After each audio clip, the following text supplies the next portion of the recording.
Evolution is a term to define only one organism, and that's the self. The self is the universe, the self is the Alpha and Omega, God and infinity. And that's the only thing that evolves, because we are all part of the self.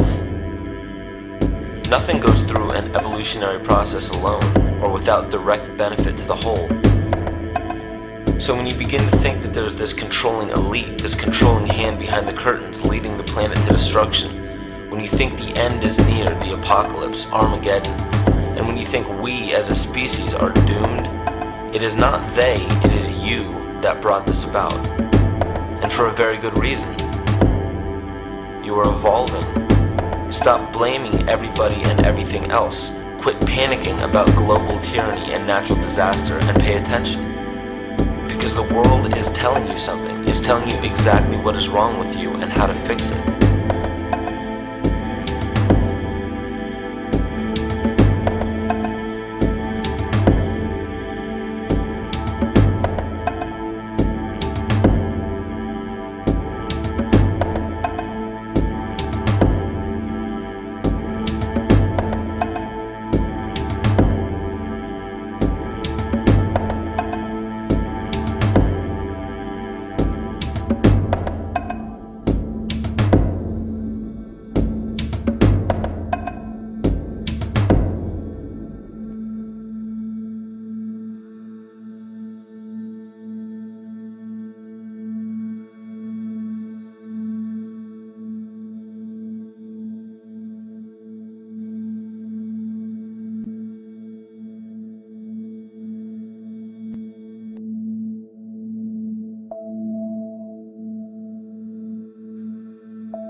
The Earth is believed to have formed 4.6 billion years ago.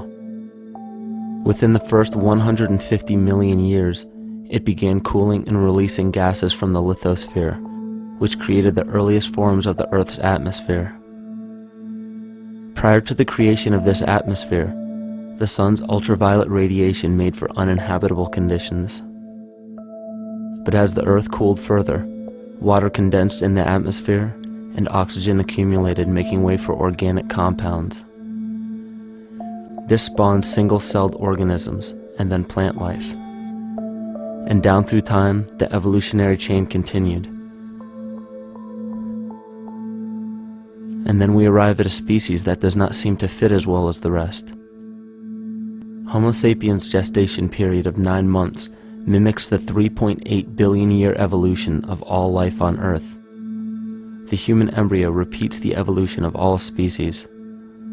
When the sperm and egg unite, this new creation is a single-celled organism. Within hours, this single cell divides and multiplies more rapidly than any other species. 4 weeks later, the embryo begins to develop gills mimicking aquatic life. A few weeks later, it develops lungs and a tail with reptilian appearance. From there, a mammal is recognizable, and then onto a primate form. It then sheds its laguna, which is the embryonic fur, and at last shows the characteristics of a human child. The human body is a community of approximately 50 trillion cells. Everything the body does, the cell does as well. Cells have respiratory and excretory systems. They feed, feel, think, and communicate with other cells. Trillions of cells make up a single organism called the human body, and billions of human bodies help make up the organism we call Earth. The Earth has more similarities with the human anatomy than you may think. Earth has its own electromagnetic generation, just like the human body. Research has found that a direct current of electricity flows through perineural cells found around every nerve in the body. These pathways are called energy meridians and have been used in the practice of acupuncture for at least 2,000 years. Dating even farther back is the notion of dragon paths or ley lines, in which many megalithic structures and stone monuments were erected, marking the energy meridians of the Earth. These energy meridians are generated by the resonant frequencies of the Earth, called the Schumann waves. Each planetary body has its own resonant frequencies and is determined by the circumference and diameter as well as the speed of orbit and rotation. The Earth's resonant frequency starts at 7.83 Hz and ends with the 7th harmonic at 43.2 Hz, correlating with the 7 chakras. Ultimately, the greatest discovery of our Earth is its consciousness. A visible attribute of consciousness is an energetic field that governs the shaping of organisms. Morphogenesis is a scientific term to explain this very shaping of tissues, organs, and entire organisms. Consciousness is the creative force of the entire universe. It has been given many names such as God, Yahweh, Krishna, nature, the field, and divinity. The entire universe is in fact a single living, conscious organism with complete awareness of itself. The reason why it may seem difficult to comprehend this is because our understanding is typically limited by our language. When we hear the term conscious organism, we tend to anthropomorphize its definition. By giving it human qualities, we mistakenly look past what an organism truly is in the first place. The definition of an organism is any living thing capable of response to stimuli, reproduction, growth and development, and maintenance of homeostasis as a stable whole. Our universe does all of these things. The consciousness of our universe is responsible for the form and purpose that all matter assumes. The Earth's resonant frequencies are a result of its form. These frequencies are responsible for biological rhythms, such as menstrual and circadian cycles, as well as behavioral and emotional patterns. The frequencies are then picked up by the flora and fauna, which are biological instruments that respond to the wave patterns. The wave patterns resonate in the cranial structure of our head and converge in the center of our brain, which is where we find the pineal gland. The pineal gland is believed in many cultures to be the spiritual third eye responsible for intuition. Descartes called it the seat of the soul where mind and body meet. Each individual cell in our body receives an electromagnetic impulse from our central nervous system. They receive the very same impulse that was disseminated to every biological instrument from the earth. An explanation of our conscious universe has been attempted by religion, science, and philosophy. The neglect of biological nature from any organism causes illness. A divorce from nature, exile from Eden, confounding of tongues, they are all symptoms not of a biblical God or deity, but the true self. The greatest and only threat to ourselves is a loss of self, the death of our divinity. As we barrel through history with oceans of information, yet barely a drop of wisdom, we have to understand how we lost ourself.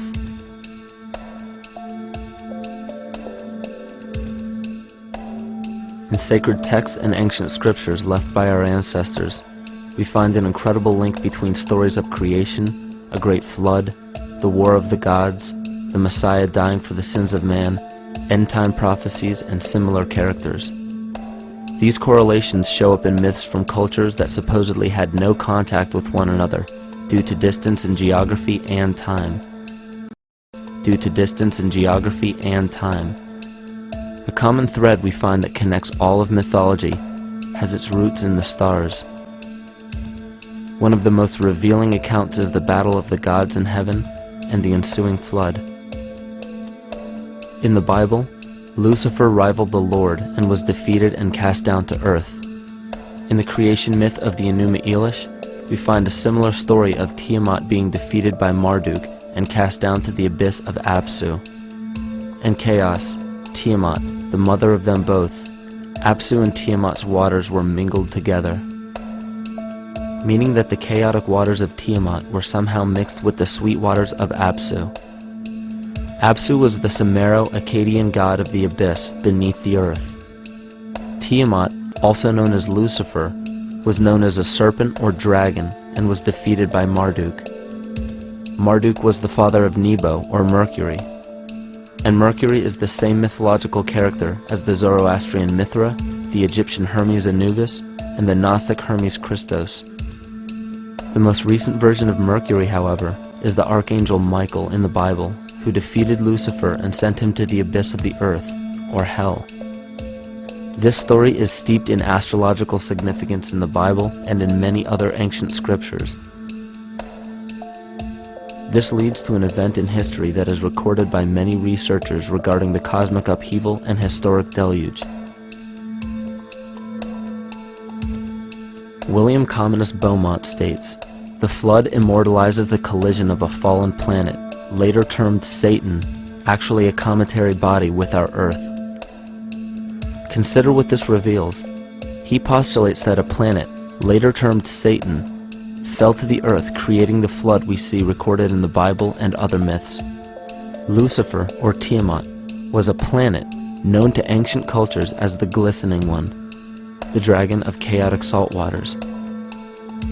The light from the sun illuminated this planet's water, which gave it a glow that rivaled the sun's own light, which is where we hear about Lucifer rivaling the Lord.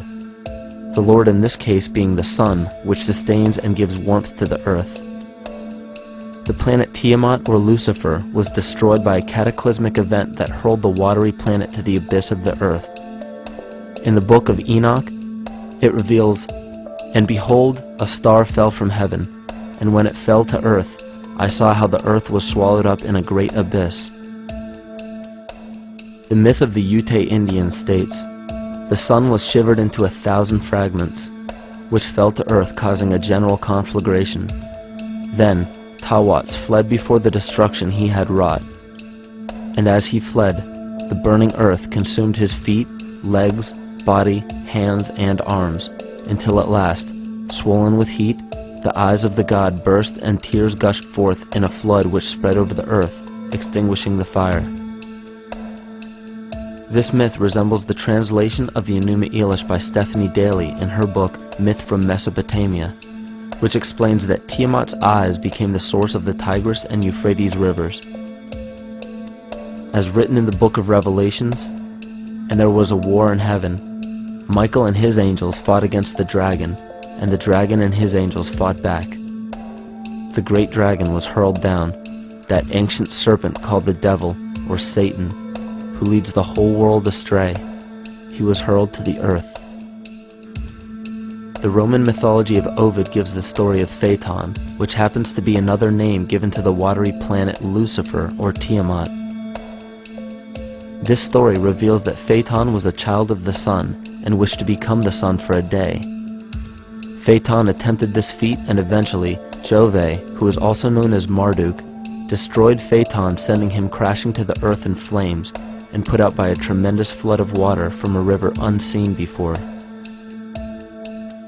The common theme we notice here is that of a saltwater planet, the great dragon, Lucifer, Tiamat, or Phaeton, was defeated and fell to the earth, and now dwells in the abyss known as hell, giving us the outline of the story of Lucifer rising up against the Lord and being defeated and banished to rule the underworld. As we know, however, an outline is but a shell of a story. The inner meaning, the spirit of the myth, comes with a deeper understanding of the essence of each planet, not just the physical planet, but the conscious core, because we know now that the proportions and velocity of a planet gives them their own characteristic frequencies, which govern biological and behavioral patterns. These planets reflect the archetypal psychology of man. In ancient times, probably the most important field of research was the study of the heavens. Galactic bodies and their movement through the sky were known to be symbolic of the inner faculties within human consciousness. Within all organisms, outdated science has only explained the physical world measured by our five senses. Only in esoteric religions, mysticism, and quantum fields of science are we to find any attempt at explaining where thoughts and emotions fit into the sense-perceptible world. We also understand now that humanity is a community of cells within the organism of the Earth. The Earth, therefore, is a higher organism that shapes our form and function. This higher organism and all other planetary bodies are governed by consciousness, just as we individual humans are. Therefore, the Newtonian belief that galactic bodies are nothing more than lifeless forms floating in space is tantamount to claiming that we humans are nothing more than a composite of elements in motion. We know that this is untrue because we feel, we think, and furthermore we see the result of our consciousness creating what we call life.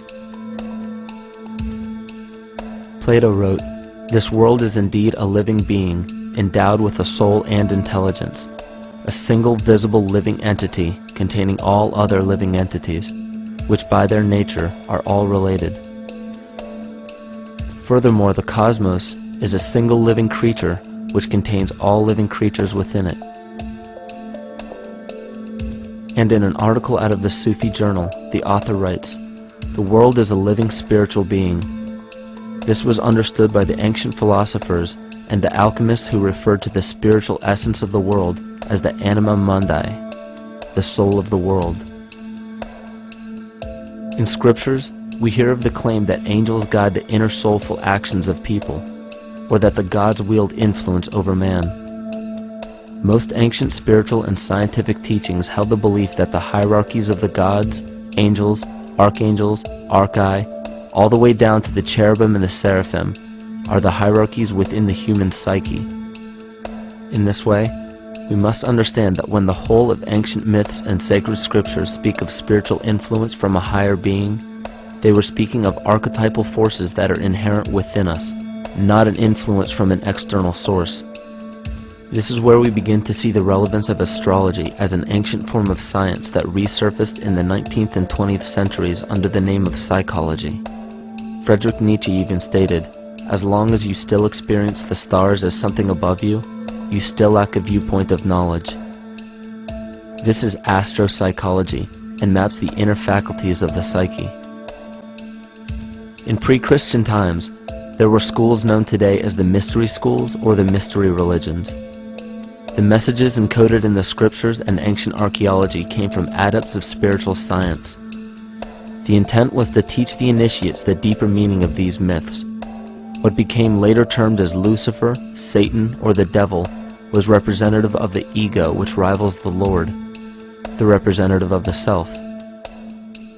The true self is the epicenter of a person's entire being. It is the total sum of everything that we are. The false ego, on the other hand, is the idea and concept we create about ourselves in the course of our lives, which typically excludes any qualities we don't wish to accept about ourselves. However, humanity has been endowed with the freedom to choose either to obey the true self or to give in to the temptation of the vanity and materialism of the false ego. This is the most notable trait that separates man from animal: our freedom of choice, the choice to follow our concepts and ideals or our natural impulses, the choice to sustain nature or to destroy it. This freedom of choice weighs on the fate of the entire organism that we call humanity. Cancer begins with a group of cells within a community that fail to communicate with the conscious signal of the organism. Those cells begin to grow out of control and spread to other areas of the organism. This very disease is evident in our world today. The cancer upon our earth is the domination of our false ego and our divorce from nature. Collectively, among every human, the cancer upon our earth is the domination of our false ego and our divorce from nature.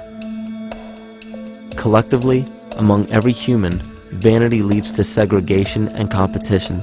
Competition leads to fear and greed. Greed leads to deceit and immorality. And immorality is the breeding ground for illness, waging war on our earth.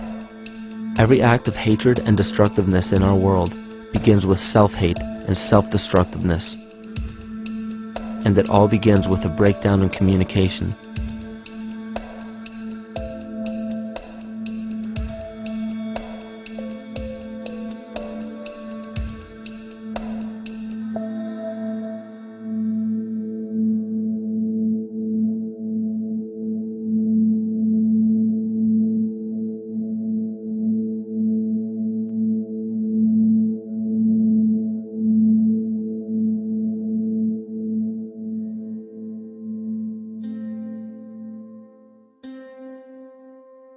In nature, all that we perceive with our five senses is a result of two fundamental principles. Everything in existence is made of a relationship between vibration and matter. Vibration is a masculine creative force countered by matter, which is a feminine receptive force. Thus begins the principle of duality. We see this duality in ancient myths and philosophies, yet only those philosophies and scriptures that were perverted and raped of the original meaning gave the impression that one polarity was good while the other was evil. The original sages, adepts, and shamans taught that both are necessary, and one would not exist without the other. These two important principles come together to form all things in the universe. This is Kymatica. Even language, logos, the communication of any and all things in nature, depends upon this principle. Pete Peterson, in his works Cymatics, the Science of the Future, stated that nature shows examples of Kymatica in everything. This phenomena is found to be one of the prime forces that moves biological evolution along its path. Dan Winter reproduced an experiment to prove that the ancient languages of Hebrew and Sanskrit, when spoken, create a vibratory frequency that moved matter into sacred geometrical patterns.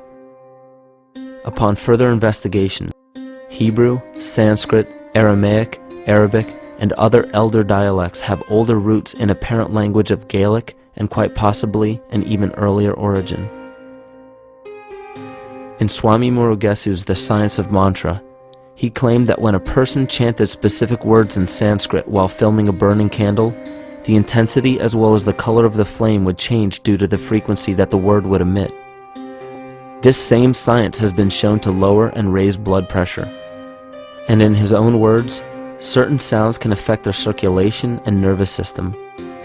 Whatever change such vibrations cause extends to the mind of a person and also to the surrounding atmosphere, causing warmth or coolness. All this can be known by study and shown by practice.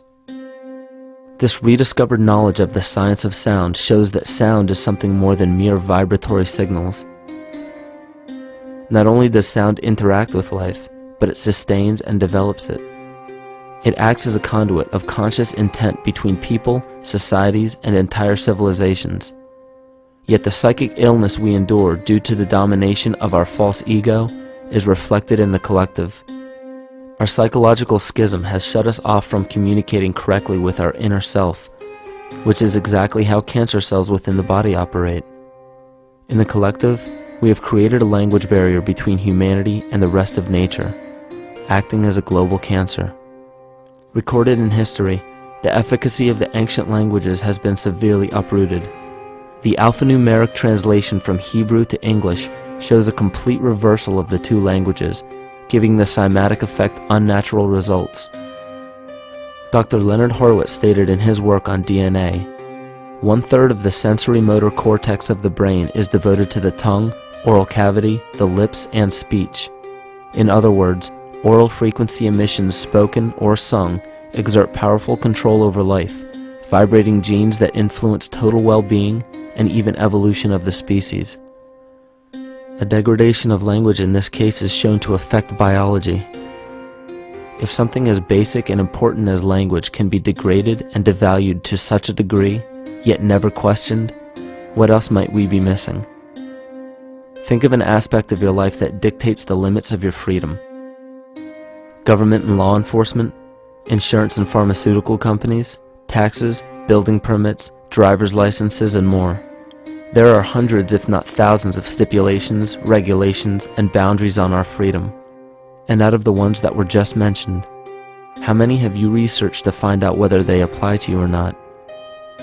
Let's look at the forms of law that we currently acquiesce to.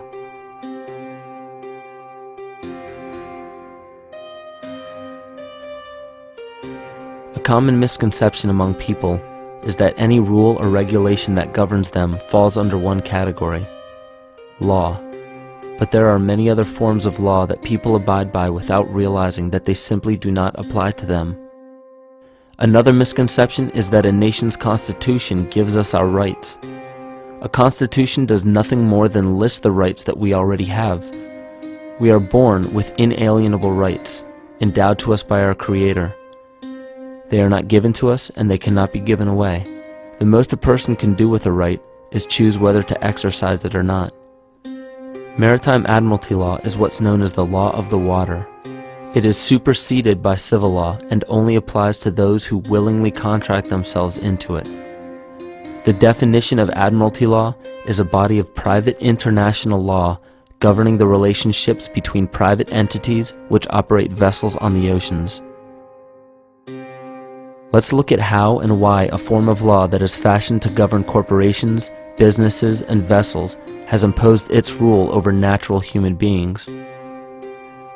This is all done through a form of word magic. A simple perversion of language has made it possible to convince people around the world that these alternative laws apply to them.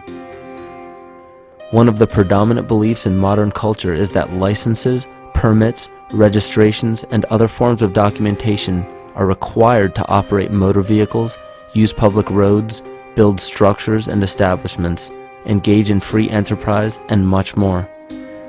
Sadly, these beliefs are based on little to no investigation whatsoever, and are false.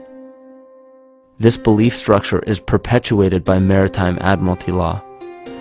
This form of law was originally created to govern ships docking in foreign nations for the import or export of products and resources. It deals with banking and merchant affairs, not civil affairs. When a product is taken off of a ship and brought into a foreign land, that nation takes custody of the resource and accounts for it with a certificate. That certificate marks the birth date of that product in the custody of the respective nation. Think of why it is supposedly required to have a certificate of live birth in the first place. The Barron's Dictionary of Banking Terms defines a certificate as a paper establishing an ownership claim. So right there, we notice that everyone with a birth certificate is defined as being owned. People are used as collateral with other nations because the U.S. is bankrupt. The United States declared bankruptcy on March 9th of 1933. At this point, the U.S. began taking out loans from a private, non-government affiliated corporation called the Federal Reserve. With no money to pay back the loans, the United States began using the citizens as collateral. All birth and marriage certificates are literally warehouse receipts. Just look at the similarities of warehouse receipts and birth certificates. Both document the date of issue, a serial number, registration number or receipt number, a description of the product, and an authorized informant to notify the appropriate government agency. With all of this information being readily available, the majority of people are unaware of their involvement with maritime admiralty law. This is possible through the manipulation of language. This admiralty law changed the meaning of the word person from a natural living person to a corporation. Driver's licenses, vehicle registrations, auto insurance forms, building permits, gun permits, work permits, tax filing documents, birth and death certificates, traffic citations, and many other forms of documentation that were once believed to be absolutely necessary only applied to persons or corporations. Upon signing such a legal document, you are indirectly waiving your rights under the Constitution and lowering your status to that of a corporation that is created with the same exact name as you. The only way to reconcile your true name from the name of the corporation is to take notice that the corporation has its name in all capital letters. This is known as capitis diminutia maxima. You may take notice that your driver's license, birth certificate, social security card, insurance cards, and more use all capital letters to legally represent the corporation with your name, not you. The corporation is known as an artificial person, whereas you, the human being, are known as a natural person. This deception goes even deeper when it comes to the courts that we attend. When showing up to court, you will notice that there are seats for witnesses behind a wooden fence or barrier. The defendant must cross through the entrance to the other side of the barrier where the plaintiff and judge sit. This act symbolizes the boarding of a ship. At this time, business can be conducted in maritime admiralty law. The judge, acting as captain or banker, is responsible for settling the balance between the two sides. This is why there is always a monetary value involved in any court case. The captain is simply dealing with banking and merchant disputes. Once the balance is paid, the case is closed.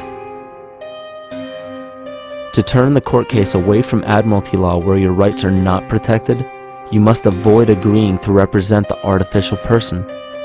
This is done by stating that you are the natural person. You don't have a first or last name because those imply corporate title. In a court case, you may state that the court takes judicial notice of your honor's oath of office.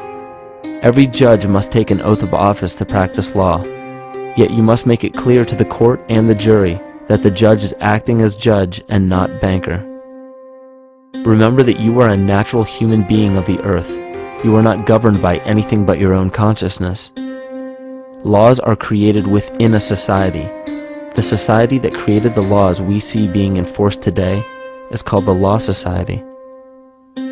Yet the most beautiful part of this entire deception is the fact that we are not part of the Law Society, so their laws do not apply to us.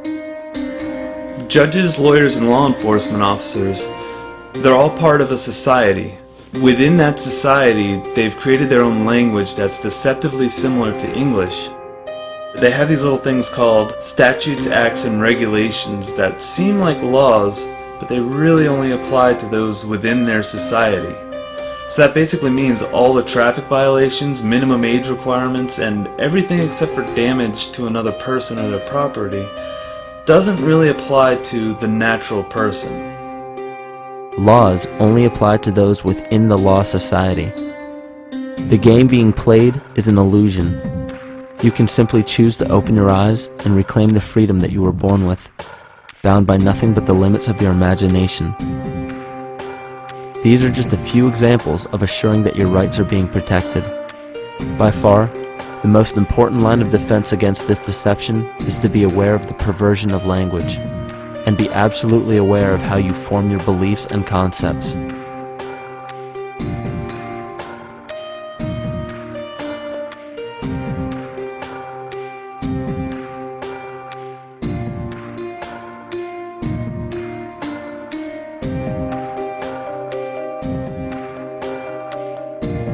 In all forms of the perversion of language, there is a mirror reflection of this in the microcosm of the psyche.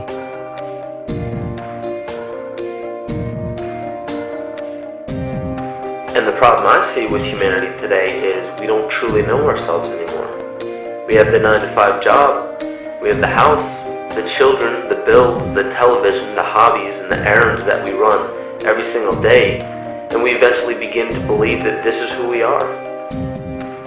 But who are we beneath the job title, beneath the status of mother or father, theist or atheist, Republican or Democrat, black or white, man or woman? Who are we? Who are we deep down inside? We don't know, because every time we hear an answer that we don't want to accept about ourselves, we deny it. We'll pass it off and project it onto somebody else and judge them for it. This is repression.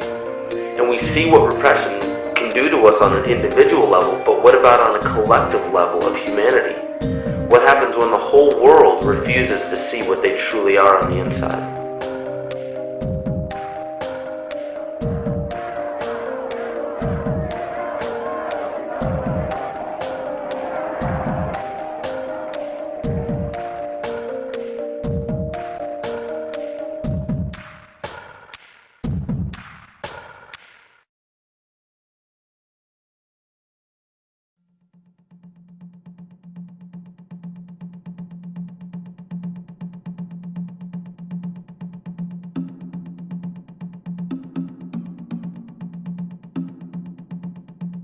Carl Jung discovered that there is a collective unconscious connected to all humans, meaning that the whole of humanity shares a single mind with one another.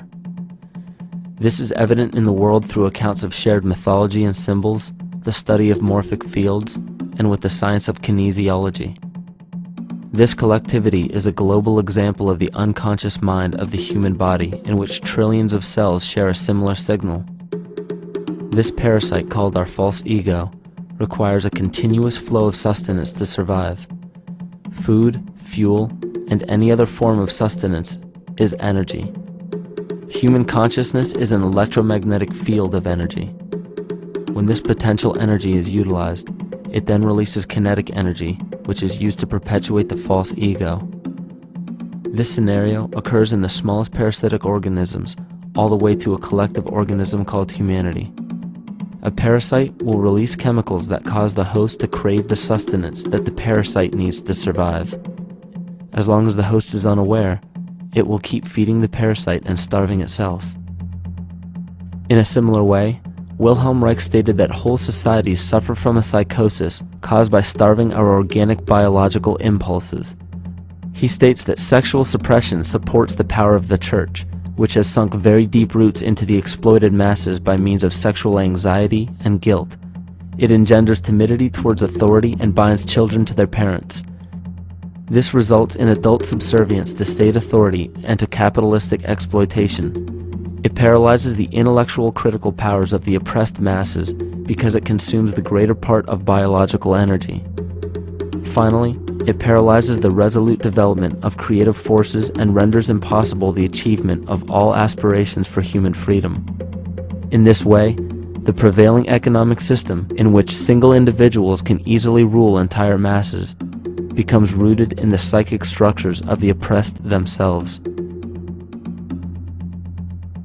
What Reich was showing in this powerful quote is that on a collective level, the suppression of a natural function, whether biological, spiritual, or emotional, will result in an abnormal reaction, a psychic disease. This illness or disease is reflected into the masses through a collective unconscious and acts as an epidemic. Humanity is plagued with an incapacity for freedom, meaning that people en masse lack the ability to govern themselves on a psychic level, and this manifests in the macrocosm as government and organized religious powers, thus opening the throne, our national and individual throne, to anyone and anything.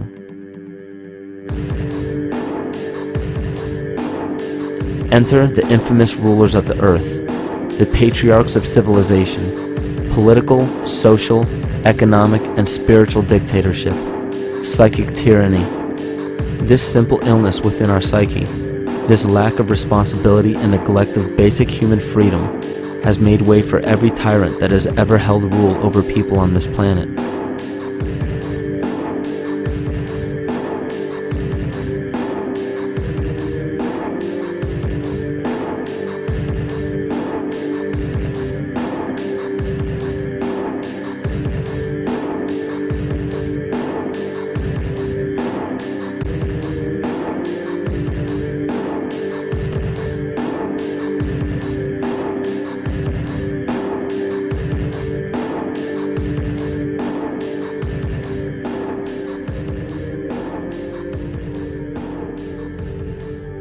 But these oppressive tyrants that are demonized by the masses are no different than us.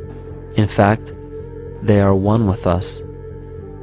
In the book The Prophet by Khalil Gibran, he poetically states, "I say, as the holy and the righteous cannot rise beyond the highest which is in each of you, so the wicked and the weak cannot fall lower than the lowest which is in you also." Every one of us has the capability to commit the most horrifying sin or show the most beautiful compassion to our fellow man. This is the very definition of an illness within the psyche and soul of man.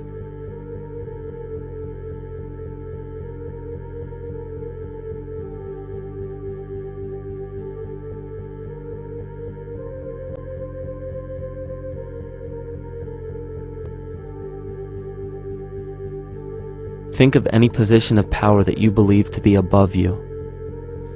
Royal families, government leaders, the United Nations, financial organizations, corporate monopolies, and media juggernauts.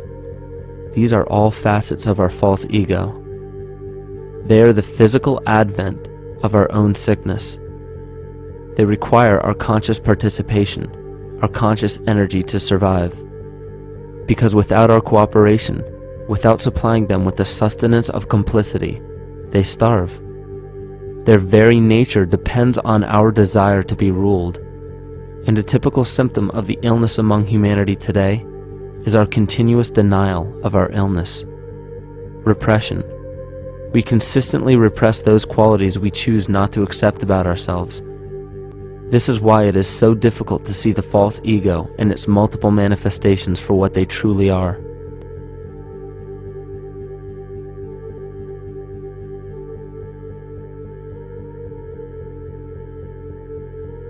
This is the very nature of the false ego. It acts as a red herring to distract us from the freedom we truly have. For this psychic parasite to survive, it must supply us with a chemical that will cause us to remain dependent upon it. In this case, the sustenance is our conscious energy. And in order for us to feed it to the parasite, the chemical of fear causes humanity to crave protection and defense.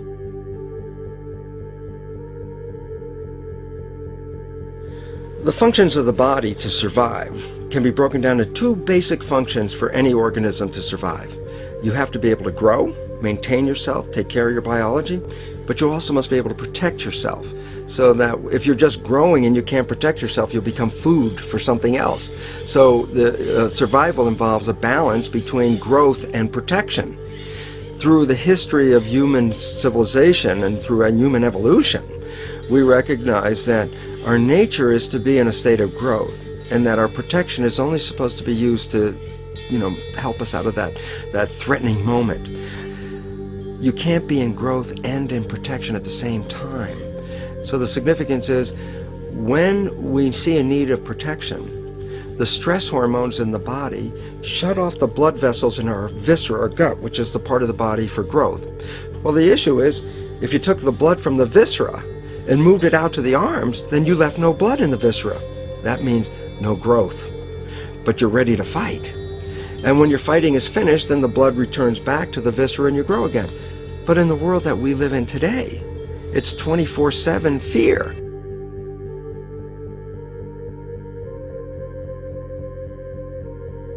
So we have a continuous dripping of that stress hormone into the body. It's just dripping all the time, getting us ready to run or fight or flight at any moment. At the drop of a hat, we're ready to go because we're on guard. Well, the problem is, what does that mean about your allocation of energy? And it says, we're spending most of our energy in protection. You cannot survive if you're in protection all the time.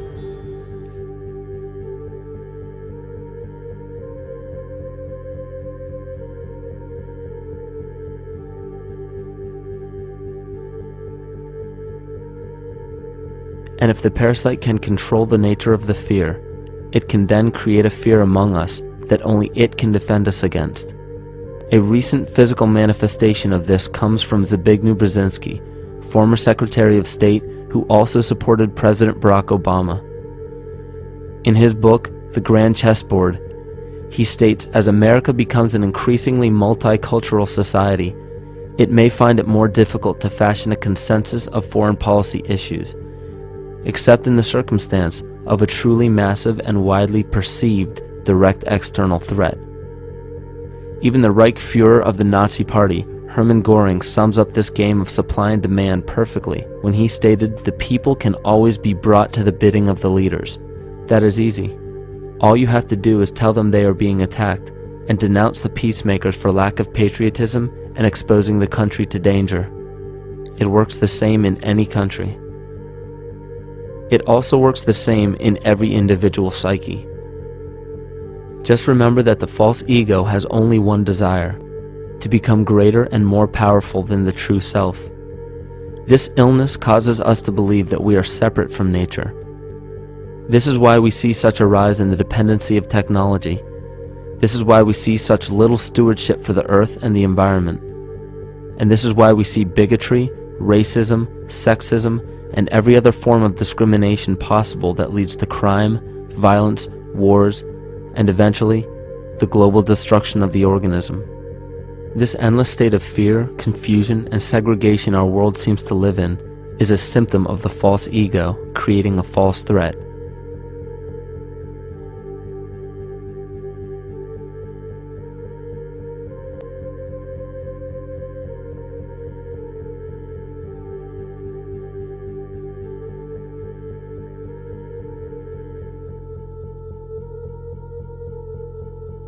many of the United States presidents have blood relations with each other.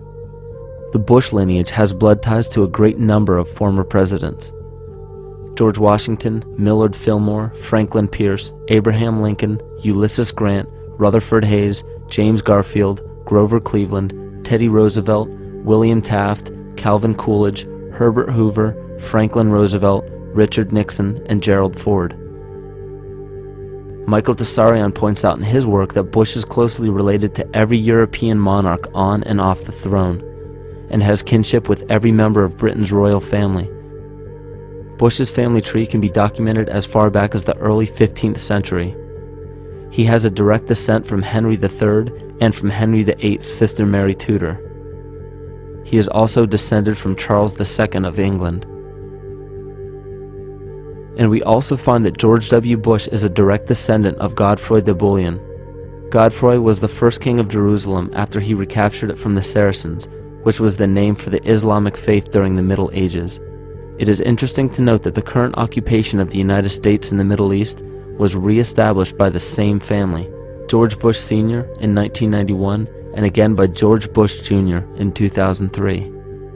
George Bush Jr. is then found to be a cousin to both opposing candidates of his 2 terms in office, Al Gore and John Kerry.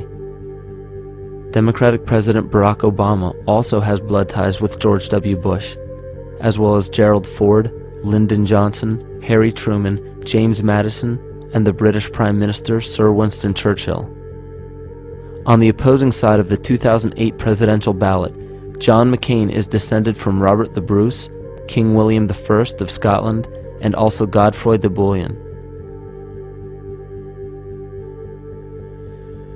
And probably one of the most interesting facets of the bloodline relations is the fact that the whole British royal family has descent from the Muslim prophet Muhammad through the Arab kings of Seville.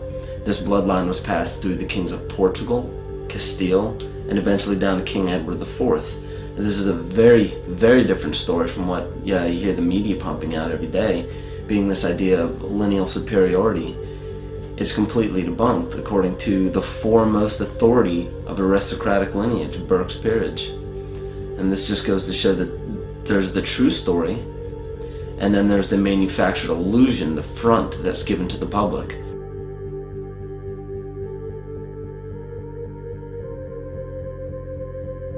These blood ties go on and are documented thoroughly through literature such as Burke's Peerage and other comparable books.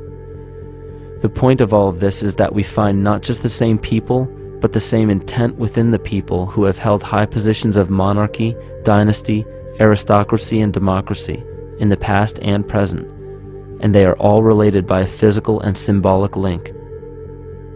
This bloodline carries the symbol of our illness.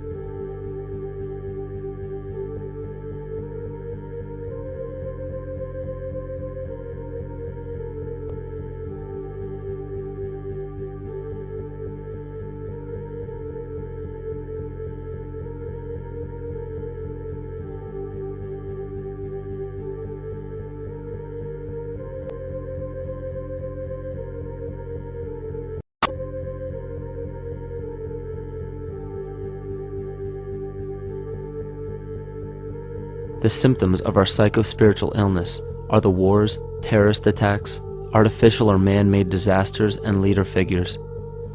As long as the people remain oblivious to their inner drives and inner nature, they will always fail to recognize why these events take place and why these figures rise to such powerful positions. The reason why we have failed for thousands of years to conquer these archetypal rulers permanently is because for thousands of years we have been fighting the symptoms of an illness and not the root cause. For every corrupt government that falls at the hands of a revolutionary, oppressed people, 2 more will rise in its place every time, because the root cause of a corrupt government does not exist in the individual leading that government. It exists within the psyche of every individual, because an unaware host to a deadly parasite will do anything to avoid accepting his own incapacity for freedom.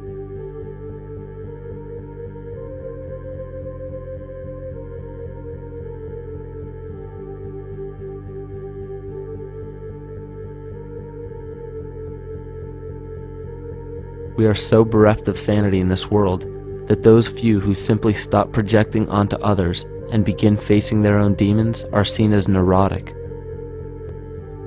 An article written in the 1950s states that studies showed that individuals who had been isolated from their familiar social and cultural environment became neurotic.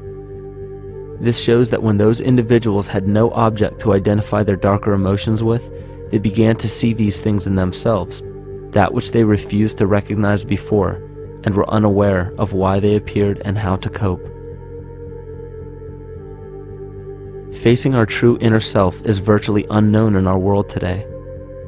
This is why no matter how many civilizations rise and fall, it is our collective consciousness that creates our governing apparatus, not individual people.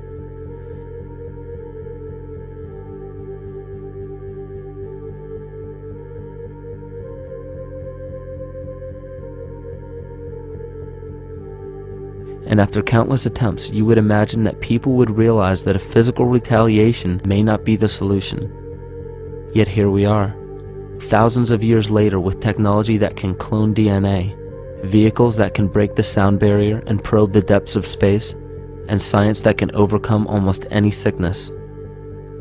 Yet we still fail to take notice to the importance of thoughts and consciousness. This is the very definition of insanity. And every single one of us is responsible for this psychic epidemic, because we're killing the messenger and paying no attention to the message.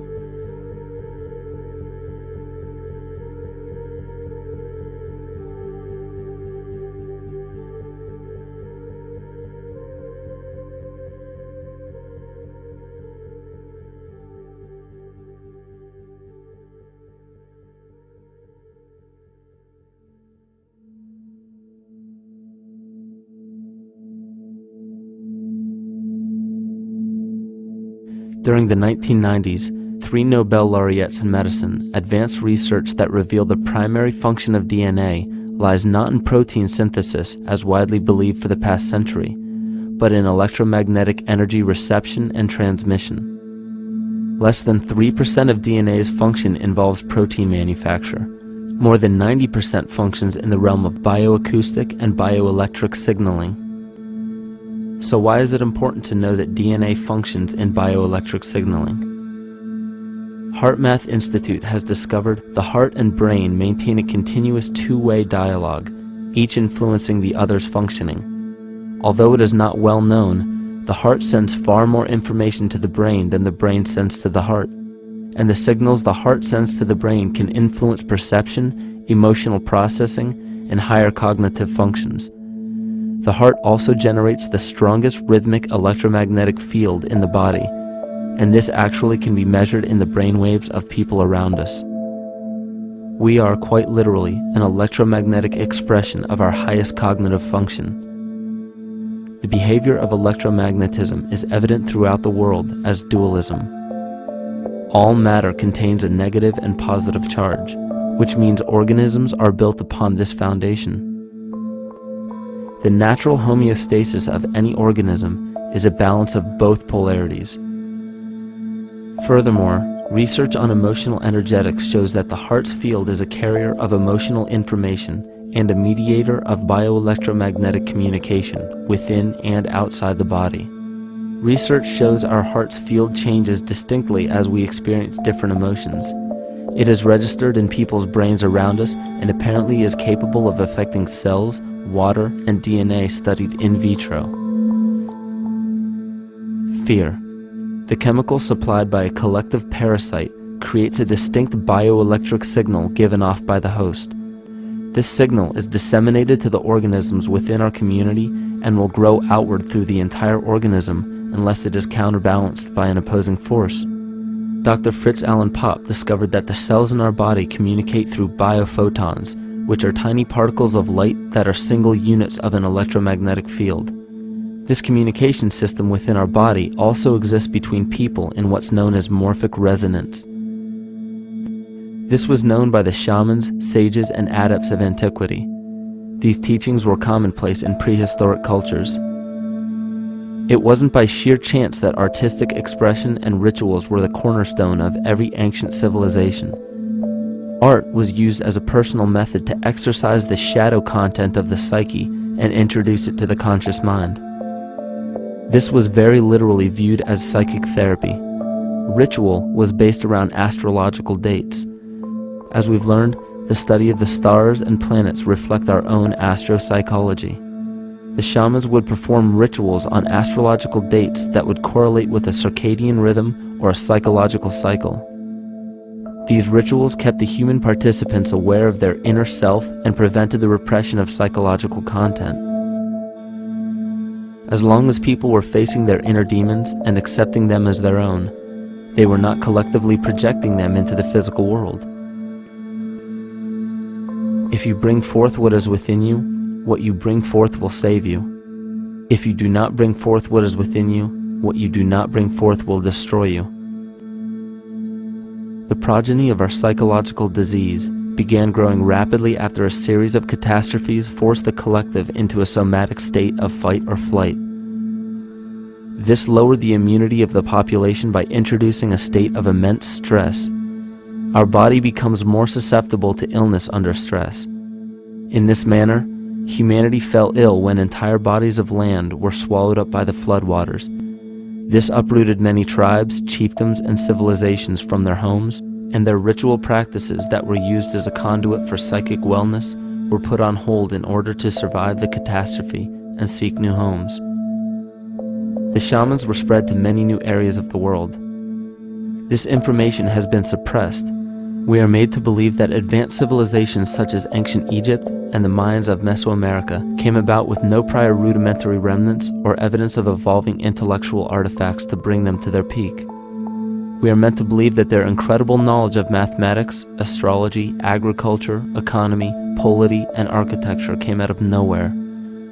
This leads many researchers today to the understanding that the origins of these civilizations have been suppressed. Not surprisingly, the force that has guided the suppression of this knowledge comes from the exact bloodline of the political and religious leaders stated previously. These are some of the notable book burnings and suppression of important texts in our history.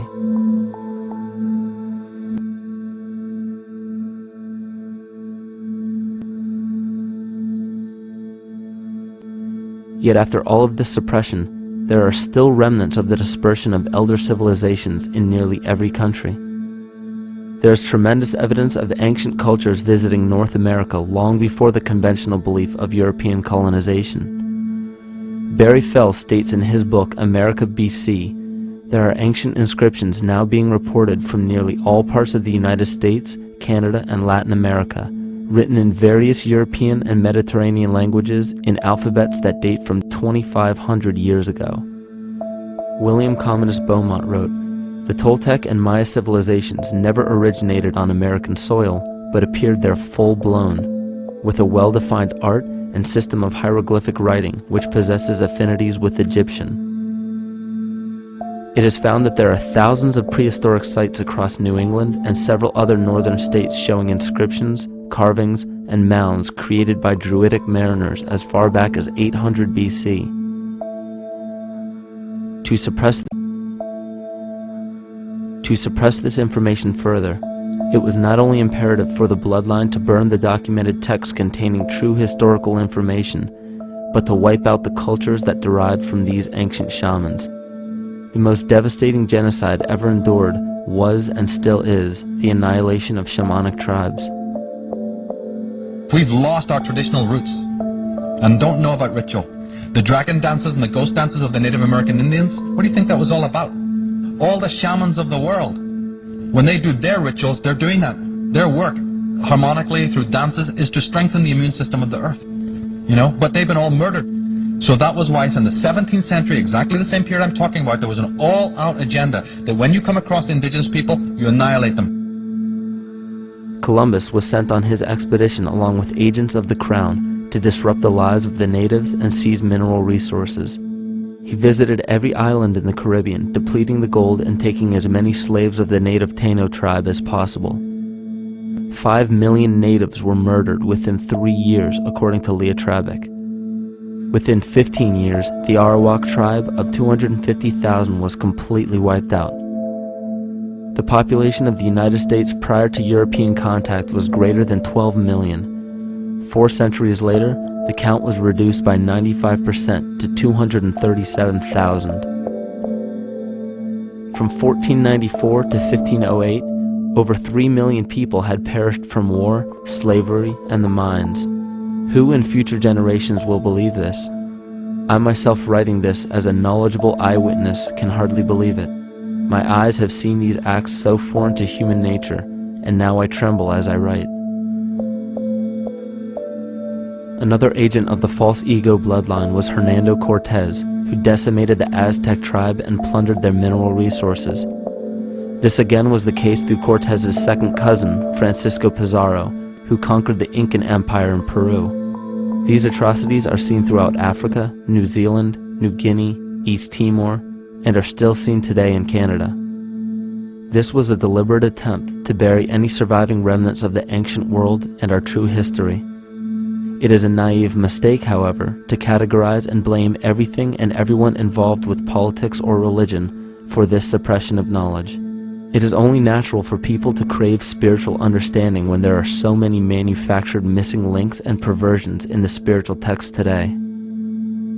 And due to this void of spiritual wisdom, honest and moral people who are simply trying to understand their place in this world become the prime consumer market for those who wish to exploit this vulnerability. To have enough power to run our own lives, basically. If we look at the New Age movement, for instance, which is another kind of trap in all of this, where people might end up actually. They're looking for something so bad that they're taking all these things that are handed to us or to them, but it's not really based on any real understanding. It's still kind of coming from a religious type of perspective. People are genuinely seeking something new. They're genuinely seeking a new type of spirituality, or to better themselves, or to change something, but this is being hijacked, and what they actually do is that they lead you into another type of group mentality or New Age religion, whatever it is, and people still are not able to kind of really break free from that and follow their own journey or their own path, which I think is very important in all of this.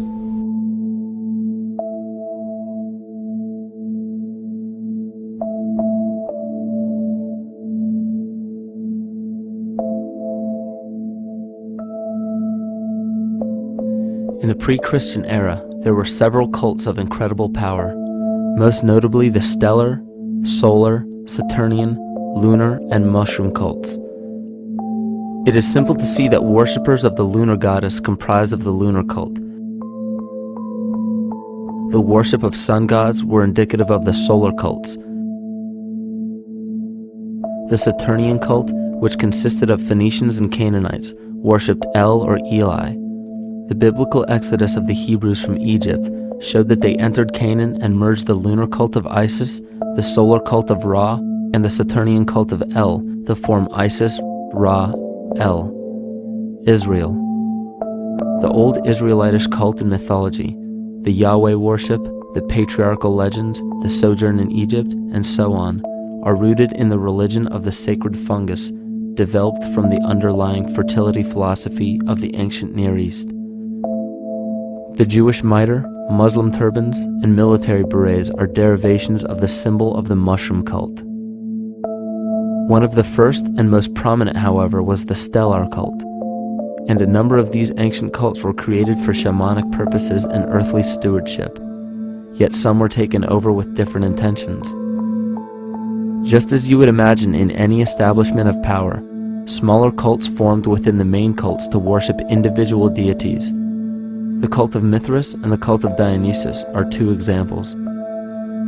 You still today can see the Mithraic or Phrygian cap on the symbol of the seated Liberty dollar, the coat of arms of many countries, the reverse side of the flag of Paraguay, the seal of the United States Senate, and even involved in the solar cult holiday that we now call Christmas. In the cult of Dionysus, many festivals were celebrated, such as the Greater Dionysia, celebrated in Athens around the spring equinox. The foremost event in this festival was the Thymelic contest, in which poets, musicians, and entertainers performed in an open-air theater.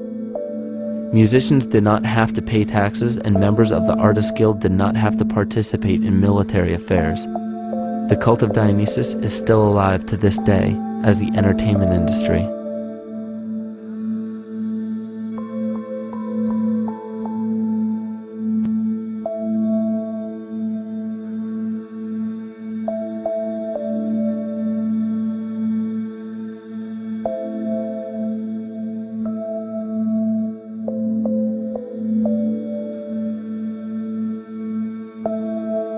These cults still exist in many important positions of power throughout the entire civilized world. Yet the most important function of these groups is to manufacture the consent and complicity of the people. The conscious mind is the creative mind. It's the one that has your personal identity into it. It does the real thinking. And then there's a subconscious mind. Well, there's no entity in it. The subconscious mind is the equivalent of a tape player. It records behaviors, and then at the push of a button plays a behavior. It's automatic. It's a very convenient thing, because then we don't have to relearn all the time. Once you know it, you can make a pattern. The problem is that the basic patterns of belief and behavior that are programmed in the subconscious mind came from our teachers, primarily our parents, our family, and our community. So most people don't even understand how easily we're influenced by our environment. Every person that we encounter, every single situation that we're faced with, every little word that's said on television may not seem too influential to our conscious minds, but your unconscious is designed specifically to let every environmental signal influence you without your awareness. So the question is, are we leading conscious or unconscious lives? And now neuroscience has told us in the unfolding of our lives, only 5% of our life is controlled by our conscious mind, and 95% of the time controlled by the subconscious with programs from other people that were installed in there. And the problem is, it means when those programs are playing, we don't see them. And the skeptics will sit there and say, consciousness, archetypes, astrology? No. We create things with our hands, not our minds. Archetypes aren't physical. They can't influence me. But when you think of the fact that we're only conscious of this small little fraction of our behavior, what we don't realize is that entire countries, entire civilizations that think they're free and independent, but are unconsciously too afraid to be free and independent, they will beg to be governed. And if they can't do it themselves, who do you think will consciously or unconsciously take that responsibility? It usually ends up being that strong, masculine, animus archetypal figure. When we think we're in danger, we're not looking for our mother to nurture us. We want our father to protect us. And right on cue with the age of fear, this age of catastrophe, the age of this parasite, we see masculine domination. And one of the primary conduits for giving our responsibility and our conscious energy away is money. We surely don't want to admit that our dependency on money is flawed, because that would imply that the fault is our own. And God forbid we take responsibility for our lives, so we blame the money. This is the cornerstone of the entire illusion being built around us by the false ego.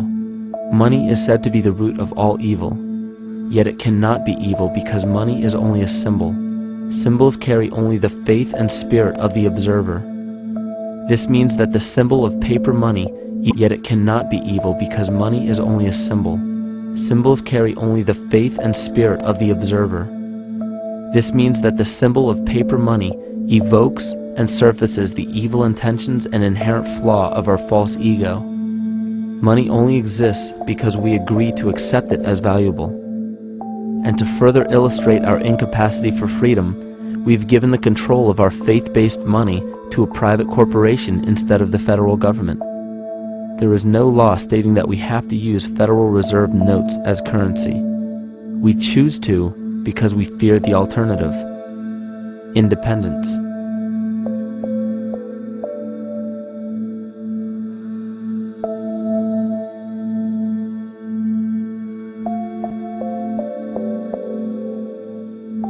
But it's not even really about money, it's about energy, because money is simply this material thing that allows billions of people to crave just one thing and put their energy into the same thing. It's not the plasma TV or the house or the lifestyle or the job or the significant other or the status that we're really after, because we know that we're empty.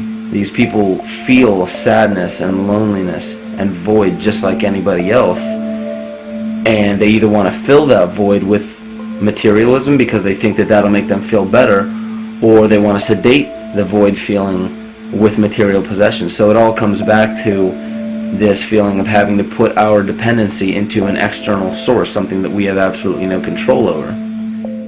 What we're seeing right now is with all the competition of each other destroying each other, wars, competing for material existence, raping the planet and tearing it apart to get some pieces of it to hold in your hands and say you won the game. Every one of those moves is destructive not just of the planet but of human civilization, because human civilization will thrive with cooperation and will die with competition. And if you operate from these truths, then you end up with the extinction that lies before us. You see, we all have demons, so to speak. We all have inner demons in our lives, but we expect to see devilish monsters or dark apparitions when you think of a demon, kind of like what you'd see in the cinema. But our demons are really the people in our everyday lives, the people that we argue with, the people that we envy or hate, the ones we physically or emotionally harm in some way, shape, or form. And it's not because we envy or hate qualities in these specific people as much as we hate the fact that they remind us of ourselves. They reflect qualities about ourselves that we wish we had more of, or that we wish we didn't have at all. So what do? We alleviate that pain not by fixing or fighting our own demons, but by harming the people that remind us of our demons, by harming the people that remind us of the things that we don't like about ourselves. And when we become frustrated that we're not in control of our emotions because we don't really know what's affecting our emotions, we take it out on others. We take it out on absolutely anything else that can show us or act as a catalyst for our hatred. And so we do the same thing to animals. Animals are perfect because they can't defend themselves. And it's a perfect catalyst for our inner aggression, our confusion, our hatred. Just take it out on something absolutely helpless. Just imagine how unconscious a person has to be of his or her actions to torture or mutilate or brutalize any living thing.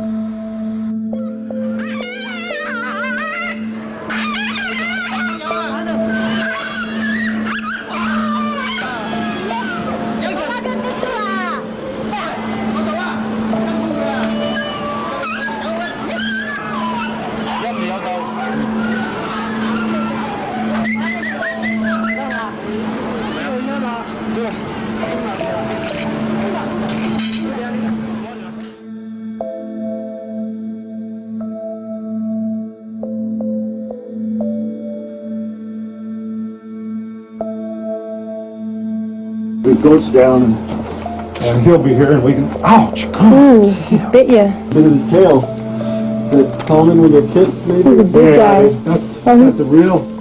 Think of the lack of compassion you must have towards life in general to be able to feel no semblance of sympathy towards entire populations, let alone just individuals or individual animals, entire populations of species that are bred specifically for the purpose of commodity.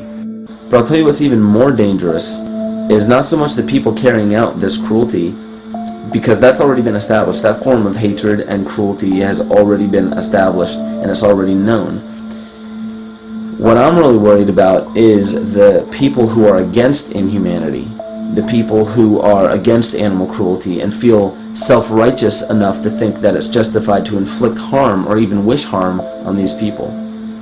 Because those are the people who take unconscious cruel behavior to a whole new level of conscious cruel behavior that's perfectly acceptable in their minds, because they feel that it's their job to bring other people to justice, like they're an authority figure of some sort.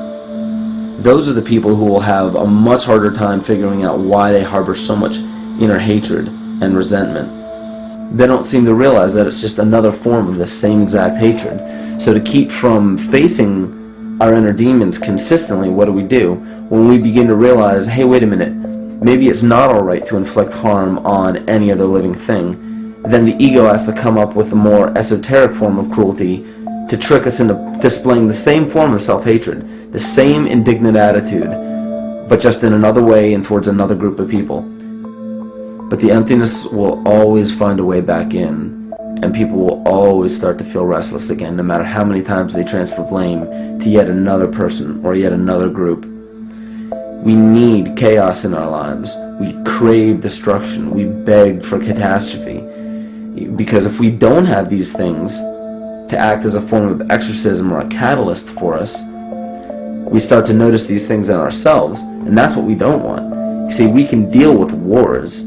We can deal with terrorism. We can deal with stock market collapse and economic collapse. We can deal with these things. But once we start to notice this chaos within ourselves, that's what we're really afraid of. We'll take 1,000,000 September 11ths over one moment of true insight towards our self-hate.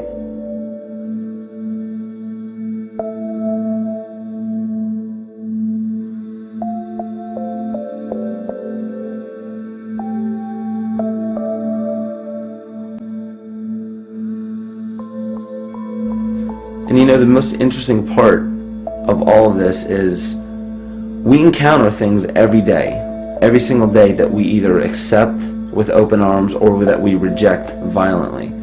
The interesting part is not really what we're accepting or rejecting as much as what it is inside us that makes us feel compelled to a certain thing or repelled from a certain thing. There's this fundamental dual behavior of muscular strength or weakness, attraction or repulsion.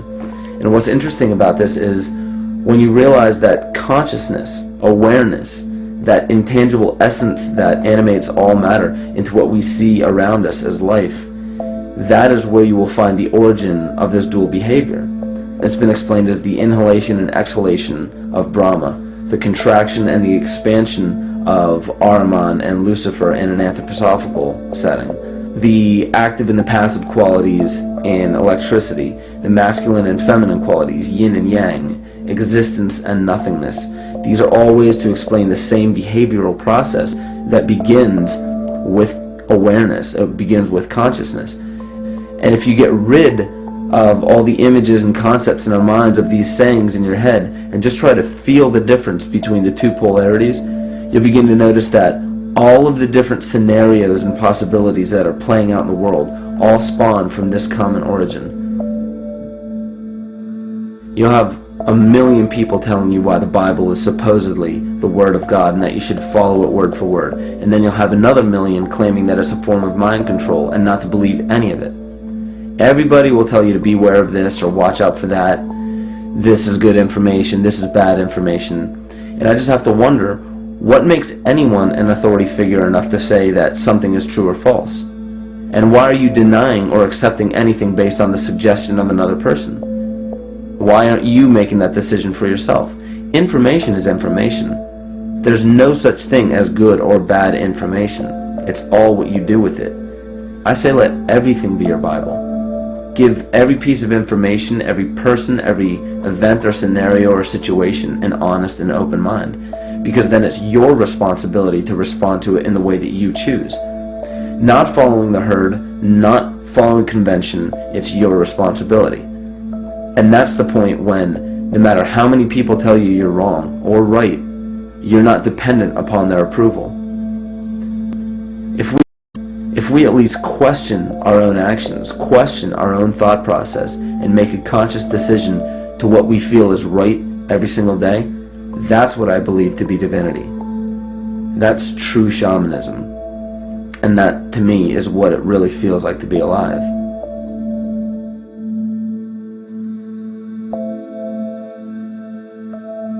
In this conscious, living universe, there are no laws of nature, just habits. There is nothing external to the universe to enforce a law upon it. The illusion of a fixed law of nature is only the result of there being no need for that habit to be broken. When habits need to be broken to ensure the survival of the organism, we see this event in nature and call it evolution. The collective mind shapes our evolution. And a great example of this is the experiment done by John Cairns in 1988. His team put lactose-intolerant cells in an environment with only lactose for food. Under a law of nature, every one of these lactose-intolerant cells would have died. But surprisingly, they all survived. Every one of them understood the problem that they were facing and replaced the defective lactase enzyme with a functioning one to utilize lactose for food. If a cell has the ability to decide how and when to evolve because it's facing extinction, then anything can. The existing beliefs are that a human body is a biochemical machine controlled by genes, and therefore the behavior, emotions, and character of our biology, our health, our lives, are controlled by genes which we don't control. So this is what we taught people. You're a victim. Genes control your life. You didn't pick them. You can't change them. The genes you end up with program what's going to happen. My experiments on stem cells, which I started in 1967, I'd isolate one stem cell, put it in a petri dish, and then it would divide every 10 hours. So I took all the cells, split them up into 3 groups, and then just put them in 3 petri dishes. And then I changed the growth medium, the constituents of the environment, in each of the 3 dishes. In one dish, the cells form bone. The second dish, they form muscle. And a third dish, they form fat cells. What controlled the fate of a cell? And the first thing you have to say is, well, wait, they were all genetically identical when they were put in a dish. So obviously the genes didn't control it because they all had the same genes. What was different was the environment.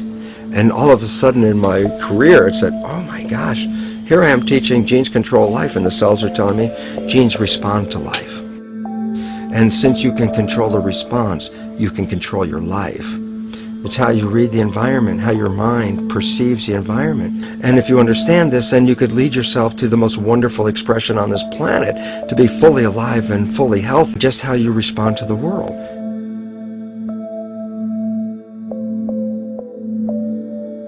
In the face of financial collapse across the world, political and religious wars raging tirelessly, and an ever-growing feeling of being lost and void of meaning, there is a great amount of energy being pushed to the surface of the collective mind. Evolution does not come about gradually. It happens in spurts and fits, and comes about due to a tremendous need for the organism to survive. We are now at a point in history where we will choose. We will choose to become sovereign or remain dependent, to face our true self or continue fighting a ghost, to become well or allow this disease to grow, to live or to die. The choice is yours.